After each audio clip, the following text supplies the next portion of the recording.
Testing 1, 2. Why I see raw veganism as a form of sacred rebellion.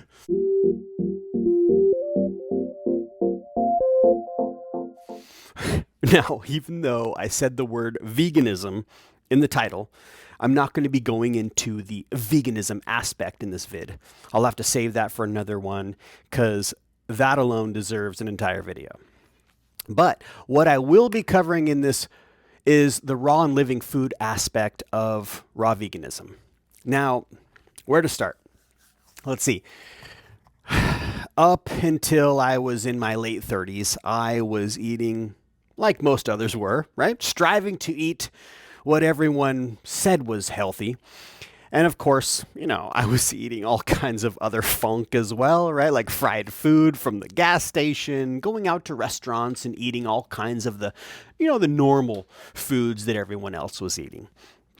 And I'd sometimes, count my macros. I'd do my best to buy as much organic as I could, doing all the things. But I still felt heavy, right? Not in my body alone, but my energy as well. And then one day it hit me. Maybe I'm not the problem. Maybe the system is. So I started to dig, and that's when I started to see this raw vegan diet thing pop up over and over. Algorithms are cool like that, right? And the more I dug and uncovered, the more I couldn't help but see raw veganism as a form of sacred rebellion. Now, before we dive into this, let me just say this. I'm not here to preach perfection or claim that raw veganism gives you every nutrient under the sun. Our bodies are magnificent, but complex. And the world we live in isn't the same world nature designed for us. The soils change, the air, the water, the light, like everything's different. So sometimes we might need a little help and to supplement our diet from things like vitamin B12 and vitamin D3, iodine, zinc, these sorts of things, whatever your body might be asking for. Now, that's not a weakness. That's wisdom. And I'm not eating a raw vegan diet to be perfect. I'm doing it to stay awake and to feel my best every day, as well as, of course, minimize my odds of the various issues that many suffer from out there. And if you're ready to take this lifestyle deeper, we've got several raw vegan recipe books that walk you through step by step from full 30-day meal plans with breakfast, lunch, and dinner being different for each day to 5-minute smoothie recipes that you can make in the morning. We've got sprouted crackers and spreads you can bring to your gatherings, ice cream, soups, stews, wraps, burgers, and so much more. Quite possibly many of the foods and meals you need to thrive on raw and living foods. Now, they're all 40% off right now with the code RAWFOOD40, and I'll drop the link in the description, of course. Now, we live in a world where so many are living in a state of perpetual sickness and calling it normal, right? And honestly, I don't think that many people out there know what it feels like to actually feel good. We're living in a world where eating all raw and living plant foods is somehow extreme, but eating things that can sit on a shelf for 3 years is called convenient and normal. And I get it though. The busy and fast-paced lives we live make those convenient foods super handy and helpful in those moments of busyness, but they aren't going to pay us the dividends we're hoping for in the long run, right? And it's plain as day to see it when you change your perspective on what real food actually is. Now, choosing living foods is choosing to opt out, in my opinion. It's saying, I'm done running on autopilot. I'm done eating what everyone else is eating. That, from my perspective, is a form of rebellion. But it's sacred, peaceful, and intentional. So how can you start rebelling right now? Start with one raw living meal a day, a smoothie, a salad, or just something fresh. Right? Filter your water, or at least know where it comes from. Maybe a fresh spring or something, right? Grow or sprout something. Just a jar on your counter. So simple to sprout. Spend more time outside. Get some sunlight on your skin and on your face. Touch the earth with your bare feet more often, like you were when you were a kid, right? And of course, audit what you consume aside from food, your media, your conversations, your energy. And above all, listen to your body again. Rebellion doesn't always look loud. Sometimes it looks like stillness, intention, and choosing differently. One bite, one breath, one thought at a time. It's interesting because some people say, especially in the raw vegan world, that we don't need to supplement and that nature provides everything we need. Everything. And in a sense, that could be true. Nature possibly did once provide it all. It's also tricky not to romanticize the past and think of our ancestors and how they possibly had it all figured out and all dialed in. And depending on the information you dig into, it's hard not to notice that there were very powerful groups that took the remedies and information of some of those elders and herbalists and wiped them from the face of the earth, or buried it for their own agendas. Now, that's a talk for another vid as well. But either way, they lived close to the soil. They drank from streams and springs, and they touched the earth daily, getting trace minerals and bacteria that we can't replicate. But they also faced their own health struggles too.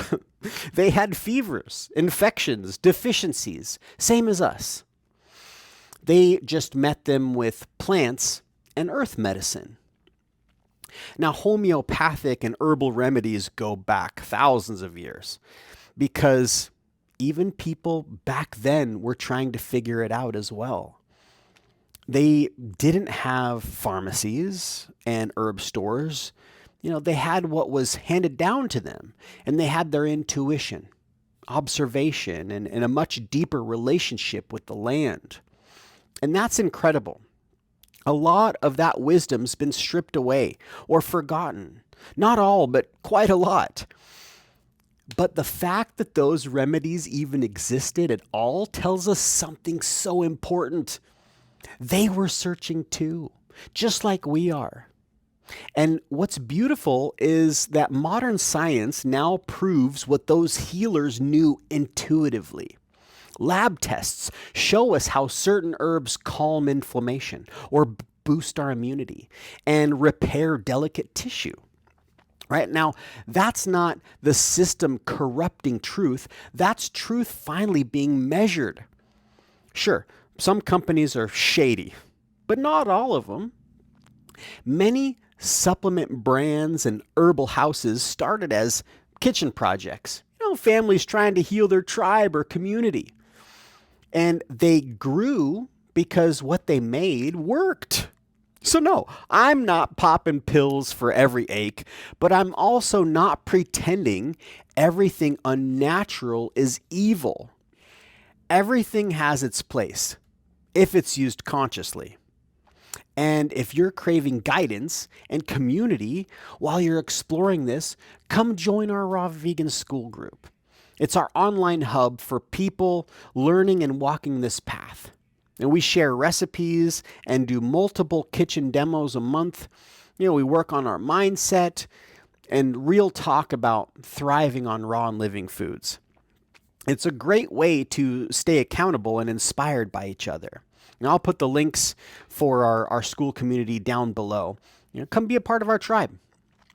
And speaking of tribes and romanticizing our ancestors, they may have survived beautifully in their time, but most didn't live long enough to learn what longevity reveals.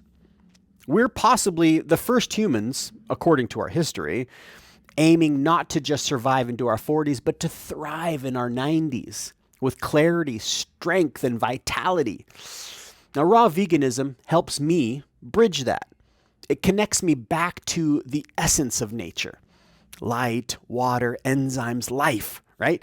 While letting me use modern knowledge and technology to fill in what time and environment have stripped away. That's adaptation. not betrayal. And people say raw veganism is extreme. But tell me what's more extreme.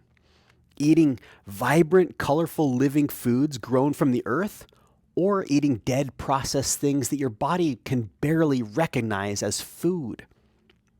This lifestyle didn't just change what I eat. It changed literally how I see myself. It reminded me that I'm not separate from nature.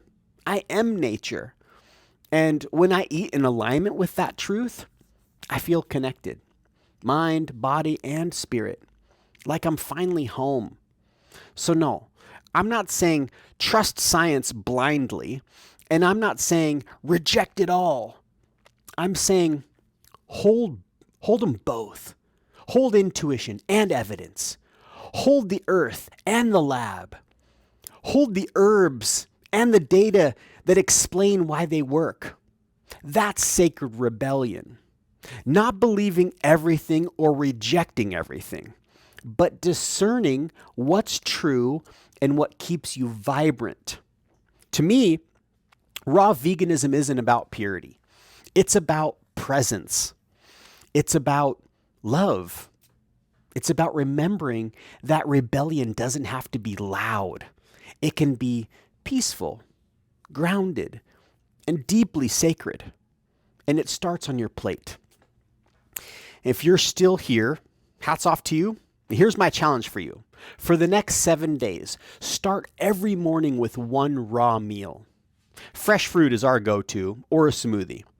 Then, notice how your body responds, right? Not just physically, but emotionally and spiritually. Because when you feed yourself raw and living foods, you start living and feeling differently.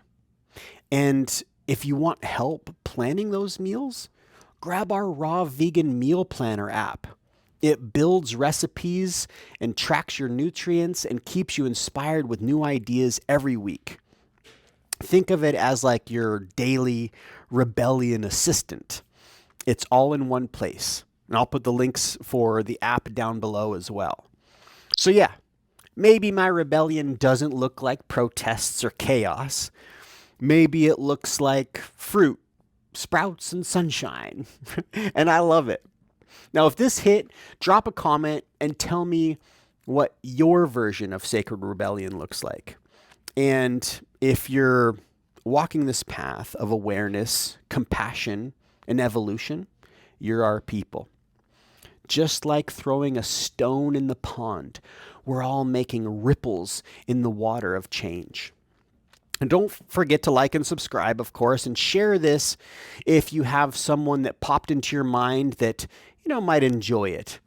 And we will see you on the next one. Love you.